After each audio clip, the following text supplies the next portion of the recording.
Chapter 20. The Dainty China Country. While the woodman was making a ladder from wood which he found in the forest, Dorothy lay down and slept, for she was tired by the long walk. The lion also curled himself up to sleep, and Toto lay beside him. The Scarecrow watched the woodman while he worked, and said to him, "I cannot think why this wall is here, nor what it is made of." "Rest your brains and do not worry about the wall," replied the woodman. "When we have climbed over it, we shall know what is on the other side." After a time, the ladder was finished. It looked clumsy, but the Tin Woodman was sure it was strong and would answer their purpose. The Scarecrow waked Dorothy and the lion and Toto and told them that the ladder was ready. The Scarecrow climbed up the ladder first, but he was so awkward that Dorothy had to follow close behind and keep him from falling off. When he got his head over the top of the wall, the Scarecrow said, "Oh, my!" "Go on!" exclaimed Dorothy. So the Scarecrow climbed farther up and sat down on top of the wall, and Dorothy put her head over and cried, "Oh, my!" just as the Scarecrow had done. Then Toto came up and immediately began to bark, but Dorothy made him be still. The lion climbed the ladder next, and the Tin Woodsman came last, but both of them cried, "Oh, my!" as soon as they looked over the wall. When they were all sitting in a row on top of the wall, they looked down and saw a strange sight. Before them was a great stretch of country having a floor as smooth and shining and white as the bottom of a big platter. Scattered around were many houses made entirely of china and painted in the brightest colors. These houses were quite small, the biggest of them reaching only as high as Dorothy's waist. There were also pretty little barns with china fences around them, and many cows and sheep and horses and pigs and chickens, all made of china, were standing about in groups. But the strangest of all were the people who lived in this queer country. There were milkmaids and shepherdesses with brightly colored bodices and golden spots all over their gowns, and princesses with most gorgeous frocks of silver and gold and purple, and shepherds dressed in knee breeches with pink and yellow and blue stripes down them, and golden buckles on their shoes, and princes with jeweled crowns upon their heads, wearing ermine robes and satin doublets, and funny clowns in ruffled gowns with round red spots upon their cheeks and tall pointed caps. And strangest of all, these people were all made of china, even to their clothes, and were so small that the tallest of them was no higher than Dorothy's knee. No one did so much as look at the travelers at first, except one little purple china dog with an extra-large head, which came to the wall and barked at them in a tiny voice, afterwards running away again. "How shall we get down?" asked Dorothy. They found the ladder so heavy they could not pull it up. So the Scarecrow fell off the wall, and the others jumped down upon him so that the hard floor would not hurt their feet. Of course they took pains not to light on his head and get the pins in their feet. When all were safely down, they picked up the Scarecrow, whose body was quite flattened out, and patted his straw into shape again. "We must cross this strange place in order to get to the other side," said Dorothy, "for it would be unwise for us to go any other way except due south." They began walking through the country of the China people, and the first thing they came to was a China milkmaid milking a China cow. As they drew near, the cow suddenly gave a kick, and kicked over the stool, the pail, and even the milkmaid herself, and all fell on the china ground with a great clatter. Dorothy was shocked to see that the cow had broken her leg off, and that the pail was lying in several small pieces, while the poor milkmaid had a nick in her left elbow. "There!" cried the milkmaid angrily. "See what you have done! My cow has broken her leg, and I must take her to the mender's shop and have it glued on again. What do you mean by coming here and frightening my cow?" "I'm very sorry," returned Dorothy. "Please forgive us." But the pretty milkmaid was much too vexed to make any answer. She picked up the leg sulkily and led her cow away, the poor animal limping on 3 legs. As she left them, the milkmaid cast many reproachful glances over her shoulder at the clumsy strangers, holding her nicked elbow close to her side. Dorothy was quite grieved at this mishap. "We must be very careful here," said the kind-hearted woodman, "or we may hurt these pretty little people so they will never get over it." A little farther on, Dorothy met a most beautifully dressed young princess who stopped short as she saw the strangers and started to run away. Dorothy wanted to see more of the princess, so she ran after her, but the China girl cried out, "Don't chase me! Don't chase me!" She had such a frightened little voice that Dorothy stopped and said, "Why not?" "Because," answered the princess, also stopping a safe distance away, "if I run, I may fall down and break myself." "But could you not be mended?" asked the girl. "Oh, yes, but one is never so pretty after being mended, you know," replied the princess. "I suppose not," said Dorothy. "Now there is Mr. Joker, one of our clowns," continued the China lady, "who is always trying to stand upon his head. He has broken himself so often that he is mended in 100 places and doesn't look at all pretty. Here he comes now, so you can see for yourself." Indeed, a jolly little clown came walking toward them, and Dorothy could see that in spite of his pretty clothes of red and yellow and green, he was completely covered with cracks running every which way and showing plainly that he had been mended in many places. The clown put his hands in his pockets, and after puffing out his cheeks and nodding his head at them saucily, he said, "My lady fair, why do you stare at poor old Mr. Joker? You're quite as stiff and prim as if you'd eaten up a poker." "Be quiet, sir," said the princess. "Can't you see these are strangers and should be treated with respect?" "Well, that's respect, I expect," declared the clown, and immediately stood upon his head. "Don't mind Mr. Joker," said the princess to Dorothy. "He is considerably cracked in his head, and that makes him foolish." "Oh, I don't mind him a bit," said Dorothy. "But you are so beautiful," she continued, "that I am sure I could love you dearly. Won't you let me carry you back to Kansas and stand you on Aunt Em's mantle? I could carry you in my basket." "That would make me very unhappy," answered the China princess. "You see, here in our country we live contentedly and can talk and move around as we please. But whenever any of us are taken away, our joints at once stiffen, and we can only stand straight and look pretty. Of course, that is all that is expected of us when we are on mantels and cabinets and drawing-room tables, but our lives are much pleasanter here in our own country." "I would not make you unhappy for all the world," exclaimed Dorothy, "so I'll just say good-bye." "Good-bye," replied the princess. They walked carefully through the China country. The little animals and all the people scampered out of their way, fearing the strangers would break them, and after an hour or so the travelers reached the other side of the country and came to another China wall. It was not so high as the first, however, and by standing upon the lion's back they all managed to scramble to the top. Then the lion gathered his legs under him and jumped on the wall, but just as he was jumping, he upset a china church with his tail and smashed it all to pieces. "That was too bad," said Dorothy, "but really I think we were lucky in not doing these little people more harm than breaking a cow's leg in a church. They are all so brittle." "They are indeed," said the Scarecrow, "and I am thankful I am made of straw and cannot be easily damaged. There are worse things in the world than being a scarecrow." Chapter 21. The Lion Becomes the King of Beasts. After climbing down from the China wall, the travelers found themselves in a disagreeable country, full of bogs and marshes and covered with tall, rank grass. It was difficult to walk without falling into muddy holes, for the grass was so thick that it hid them from sight.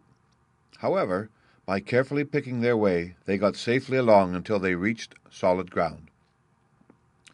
But here the country seemed wilder than ever, and after a long and tiresome walk through the underbrush, they entered another forest where the trees were bigger and older than any they had ever seen. "This forest is perfectly delightful," declared the lion, looking around him with joy. "Never have I seen a more beautiful place." "It seems gloomy," said the Scarecrow. "Not a bit of it," answered the lion. "I should like to live here all my life. See how soft the dried leaves are under your feet, and how rich and green the moss is that clings to these old trees. Surely no wild beast could wish a pleasanter home." "Perhaps there are wild beasts in the forest now," said Dorothy. "I suppose there are," returned the lion, "but I do not see any of them about." They walked through the forest until it became too dark to go any farther. Dorothy and Toto and the lion lay down to sleep, while the woodman and the scarecrow kept watch over them as usual. When morning came, they started again.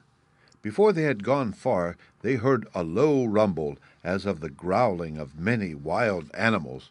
Toto whimpered a little, but none of the others was frightened, and they kept along the well-trodden path until they came to an opening in the wood, in which were gathered hundreds of beasts of every variety. There were tigers and elephants and bears and wolves and foxes and all the others in the natural history, and for a moment Dorothy was afraid. But the lion explained that the animals were holding a meeting, and he judged by their snarling and growling that they were in great trouble. As he spoke, several of the beasts caught sight of him, and at once the great assembly hushed as if by magic. The biggest of the tigers came up to the lion and bowed, saying, "Welcome, O King of Beasts! You have come in good time to fight our enemy and bring peace to all the animals of the forest once more." "What is your trouble?" asked the lion quietly. "We are all threatened," answered the tiger, "by a fierce enemy which has lately come into this forest. It is a most tremendous monster, like a giant spider with a body as big as an elephant and legs as long as a tree trunk. It has 8 of these long legs, and as the monster crawls through the forest, he seizes an animal with a leg and drags it into his mouth, where he eats it as a spider does a fly. Not one of us is safe while this fierce creature is alive, and we had called a meeting to decide how to take care of it ourselves when you came among us." The lion thought for a moment. "Are there any other lions in this forest?" he asked. "No, there were some, but the monster has eaten them all, and beside, they were none of them nearly so large and brave as you." "If I put an end to your enemy, will you bow down to me and obey me as king of the forest?" inquired the lion. "We will do that gladly," returned the tiger, and all the other beasts roared with a mighty roar, "We will." "Where is this great spider of yours now?" asked the lion. "Yonder, among the oak trees," said the tiger, pointing with his forefoot. "Take good care of these friends of mine," said the lion, "and I will go at once to fight the monster." He bade his comrades good-bye, and marched proudly away to do battle with the enemy. The great spider was lying asleep when the lion found him, and it looked so ugly that its foe turned up his nose in disgust. Its legs were quite as long as the tiger had said, and its body covered with coarse black hair. It had a great mouth with a row of sharp teeth a foot long, but its head was joined to the pudgy body by a neck as slender as a wasp's waist. This gave the lion a hint of the best way to attack the creature, and as he knew it was easier to fight it asleep than awake, he gave a great spring and landed directly upon the monster's back. Then, with one blow of his heavy paw, all armed with sharp claws, he knocked the spider's head from its body. Jumping down, he watched it until the long legs stopped wiggling, when he knew it was quite dead. The lion went back to the opening where the beasts of the forest were waiting for him and said proudly, "You need fear your enemy no longer." Then the beasts bowed down to the lion as their king, and he promised to come back and rule over them as soon as Dorothy was safely on her way to Kansas. Chapter 22. The Country of the Quadlings. The 4 travelers passed through the rest of the forest in safety, and when they came out from its gloom, saw before them a steep hill covered from top to bottom with great pieces of rock. "That will be a hard climb," said the Scarecrow, "but we must get over the hill nevertheless." So he led the way, and the others followed. They had nearly reached the first rock when they heard a voice cry out, "Keep back!" "Who are you?" asked the Scarecrow. Then a head showed itself over the rock, and the same voice said, "This hill belongs to us, and we don't allow anyone to cross it." "But we must cross it," said the Scarecrow. "We're going to the country of the Quadlings." "But you shall not," replied the voice, and there stepped from behind the rock the strangest man the travelers had ever seen. He was quite short and stout, and had a big head which was flat at the top and supported by a thick neck full of wrinkles.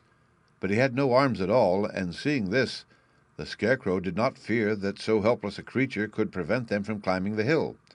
So he said, "I'm sorry not to do as you wish, but we must pass over your hill whether you like it or not," and he walked boldly forward. As quick as lightning, the man's head shot forward, and his neck stretched out until the top of the head, where it was flat, struck the Scarecrow in the middle and sent him tumbling over and over down the hill. Almost as quickly as it came, the head went back to the body, and the man laughed harshly as he said, "It isn't as easy as you think." A chorus of boisterous laughter came from the other rocks, and Dorothy saw hundreds of the armless hammerheads upon the hillside, one behind every rock. The lion became quite angry at the laughter caused by the Scarecrow's mishap, and giving a loud roar that echoed like thunder, he dashed up the hill. Again a head shot swiftly out, and the great lion went rolling down the hill as if he had been struck by a cannonball. Dorothy ran down and helped the Scarecrow to his feet, and the lion came up to her, feeling rather bruised and sore, and said, "It is useless to fight people with shooting heads. No one can withstand them." "What can we do, then?" she asked. "Call the winged monkeys," suggested the Tin Woodman. "You have still the right to command them once more." "Very well," she answered, and putting on the golden cap, she uttered the magic words. The monkeys were as prompt as ever, and in a few moments the entire band stood before her. "What are your commands?" inquired the King of the Monkeys, bowing low.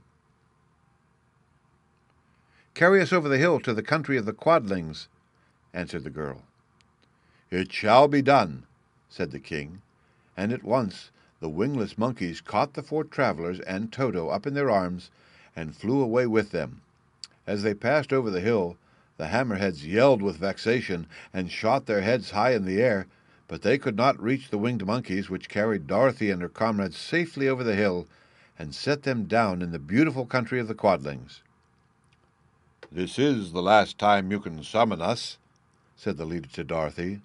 "So goodbye, and good luck to you." "Goodbye, and thank you very much," returned the girl, and the monkeys rose into the air and were out of sight in a twinkling. The country of the Quadlings seemed rich and happy. There was field upon field of ripening grain, with well-paved roads running between, and pretty rippling brooks with strong bridges across them. The fences and houses and bridges were all painted bright red, just as they had been painted yellow in the country of the Winkies and blue in the country of the Munchkins. The Quadlings themselves, who were short and fat and looked chubby and good-natured, were dressed all in red, which showed bright against the green grass and the yellowing grain. The monkeys had set them down near a farmhouse, and the four travelers walked up to it and knocked at the door. It was opened by the farmer's wife, and when Dorothy asked for something to eat, the woman gave them all a good dinner, with 3 kinds of cake and 4 kinds of cookies, and a bowl of milk for Toto. "How far is it to the castle of Glinda?" asked the child. "It is not a great way," answered the farmer's wife. "Take the road to the south, and you will soon reach it." Thanking the good woman, they started afresh and walked by the fields and across the pretty bridges until they saw before them a very beautiful castle. Before the gates were 3 young girls dressed in handsome red uniforms trimmed with gold braid, and as Dorothy approached, one of them said to her, "Why have you come to the South Country?" "To see the good witch who rules here," she answered. "Will you take me to her?" "Let me have your name, and I will ask Glinda if she will receive you."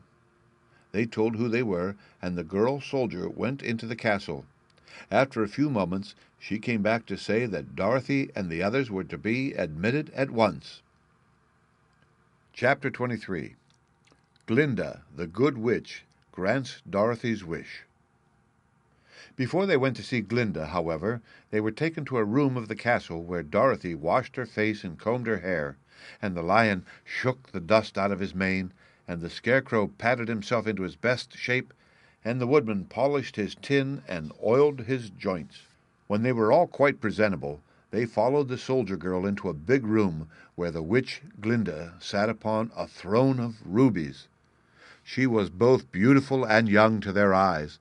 Her hair was a rich red in color and fell in flowing ringlets over her shoulders. Her dress was pure white, but her eyes were blue, and they looked kindly upon the little girl. "What can I do for you, my child?" she asked. Dorothy told the witch all her story, how the cyclone had brought her to the land of Oz, how she had found her companions, and of the wonderful adventures they had met with. "My greatest wish now," she added, "is to get back to Kansas, for Aunt Em will surely think something dreadful has happened to me, and that will make her put on mourning, and unless the crops are better this year than they were last, I am sure Uncle Henry cannot afford it." Glinda leaned forward and kissed the sweet upturned face of the loving little girl. "Bless your dear heart," she said. "I am sure I can tell you of a way to get back to Kansas." Then she added, "But if I do, you must give me the golden cap." "Willingly," exclaimed Dorothy. "Indeed, it is of no use to me now, and when you have it, you can command the winged monkeys 3 times." "And I think I shall need their services just those 3 times," answered Glinda, smiling. Dorothy then gave her the golden cap, and the witch said to the Scarecrow, "What will you do when Dorothy has left us?" "I will return to the Emerald City," he replied, "for Oz has made me its ruler, and the people like me. The only thing that worries me is how to cross the Hill of the Hammerheads." "By means of the golden cap, I shall command the winged monkeys to carry you to the gates of the Emerald City," said Glinda, "for it would be a shame to deprive the people of so wonderful a ruler." "Am I really wonderful?" asked the Scarecrow. "You are unusual," replied Glinda. Turning to the Tin Woodman, she asked, "What will become of you when Dorothy leaves this country?" He leaned on his axe and thought a moment, and then he said, "The Winkies were very kind to me and wanted me to rule over them after the Wicked Witch died. I am fond of the Winkies, and if I could get back again to the country of the West, I should like nothing better than to rule over them forever." "My second command to the winged monkeys," said Glinda, "will be that they carry you safely to the land of the Winkies. Your brain may not be so large to look at as those of the Scarecrow, but you are really brighter than he is, when you are well polished, and I am sure you will rule the Winkies wisely and well." Then the witch looked at the big shaggy lion and asked, "When Dorothy has returned to her own home, what will become of you?" "Over the Hill of the Hammerheads," he answered, "lies a grand old forest, and all the beasts that live there have made me their king. If I could only get back to this forest, I would pass my life very happily there." "My third command to the winged monkeys," said Glinda, "shall be to carry you to your forest. Then, having used up the powers of the golden cap, I shall give it to the king of the monkeys, that he and his band may thereafter be free forevermore." The Scarecrow and the Tin Woodman and the lion now thanked the good witch earnestly for her kindness, and Dorothy exclaimed, "You are certainly as good as you are beautiful. But you have not yet told me how to get back to Kansas." "Your silver shoes will carry you over the desert," replied Glinda. "If you had known their power, you could have gone back to your Aunt Em the very first day you came to this country." "But then I should not have had my wonderful brains," cried the Scarecrow. "I might have passed my whole life in the farmer's cornfield." "And I should not have had my lovely heart," said the Tin Woodman. "I might have stood and rusted in the forest till the end of the world." "And I should have lived a coward forever," declared the lion, "and no beast in the forest would have had a good word to say to me." "This is all true," said Dorothy, "and I am glad I was of use to these good friends. But now that each of them has had what he most desired, and each is happy in having a kingdom to rule besides, I think I should like to go back to Kansas." "The silver shoes," said the good witch, "have wonderful powers, and one of the most curious things about them is that they can carry you to any place in the world in 3 steps, and each step will be made in the wink of an eye. All you have to do is to knock the heels together 3 times, and command the shoes to carry you wherever you wish to go." "If that is so," said the child joyfully, "I will ask them to carry me back to Kansas at once." She threw her arms around the lion's neck and kissed him, patting his big head tenderly. Then she kissed the Tin Woodman, who was weeping in a way most dangerous to his joints, but she hugged the soft, stuffed body of the Scarecrow in her arms instead of kissing his painted face, and found she was crying herself at this sorrowful parting from her loving comrades. Glinda the Good stepped down from her ruby throne to give the little girl a good-bye kiss, and Dorothy thanked her for all the kindness she had shown to her friends and herself. Dorothy now took Toto up solemnly in her arms, and having said one last good-bye, she clapped the heels of her shoes together 3 times, saying, "Take me home to Aunt Em." Instantly she was whirling through the air so swiftly that all she could see or feel was the wind whistling past her ears. The silver shoes took but 3 steps, and then she stopped so suddenly that she rolled over upon the grass several times before she knew where she was. At length, however, she sat up and looked about her. "Good gracious!" she cried, for she was sitting on the broad Kansas prairie, and just before her was the new farmhouse Uncle Henry built after the cyclone had carried away the old one. Uncle Henry was milking the cows in the barnyard, and Toto had jumped out of her arms and was running toward the barn, barking furiously. Dorothy stood up and found she was in her stocking feet, for the silver shoes had fallen off in her flight through the air and were lost forever in the desert. Chapter 24. Home Again. Aunt Em had just come out of the house to water the cabbages when she looked up and saw Dorothy running toward her. "My darling child!" she cried, folding the little girl in her arms and covering her faces with kisses. "Where in the world did you come from?" "From the land of Oz," said Dorothy gravely, "and here is Toto too. And oh, Aunt Em, I'm so glad to be at home again." The end.